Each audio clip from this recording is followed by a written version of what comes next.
Me chamou moitísima atención un estudio que fixeches na Unión de Consumidores de Galicia sobre o servizo de atención ao cliente que nos dan as superficies. Como nos tratan? Porque vexo que hai conclusións moi interesantes. Sí, a ver, a conclusión máis importante eu destacaría que realmente o servicio de atención aos consumidores dentro do que son os grandes grupos de distribución, que é onde se centraba, pois teñen moito que traballar e teñen moito que facer, sobre todo no que é na atención en galego, porque prácticamente, solo hai dous grupos de distribución que nos atenden perfectamente en galego, outro que o intenta e o resto suspenden, pero con unhas notas moi baixas. E incluso tamén chamou moito a atención que suspenden en canto a que non nos respostan o que solicitamos. Claro, a chamada que faz para consultar, pois moitas cousas que che quedan de cousas que vas a mercar incluso e que non resolven. Que foi o que máis vos chamou a atención no debe?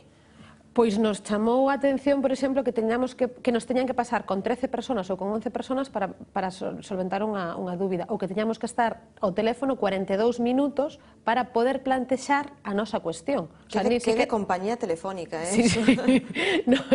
É que realmente nos démonos conta que os servicios de atención ao cliente non son servicios de atención ao consumidor, sino servicios de atención ao cliente, porque sí que nos preguntaban en moitos casos cuestións como: onde compraste isto, cando o comprastes, quen foi a persoa que te atendeu. Entonces, realmente, cando ti queres facer unha decisión de compra ou optar por unha decisión de compra, necesitas realmente que che informe antes de que esta compra se efectúe e non a posteriori. E despois tamén chamaron a atención cousas como despois ter un produto, neste caso eran uns mesillóns, e que nos dixeran que non nos poden dar a información de onde procede, cando na propia etiqueta non só din de onde proceden, sino prácticamente nos din a FAO, a zona FAO, o sea, era a etiqueta máis detallada. Sí, e despois nos din que esa información que non está disponible. O sea, son máis ben servicios de desinformación ao consumidor. Sí, pero é importante telos en conta porque despois de facer as compras, moitas veces hai que recurrir a eles.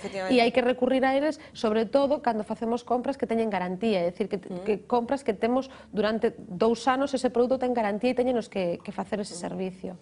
Ana Olveira, da Unión de Consumidores de Galicia, moitísimas grazas por vir hasta aquí e, como sempre, a chegarnos estes consellos que nos anotamos moi ben. Chao, Ana, hasta outra. Nos regresamos en nada, hai moito máis que contar.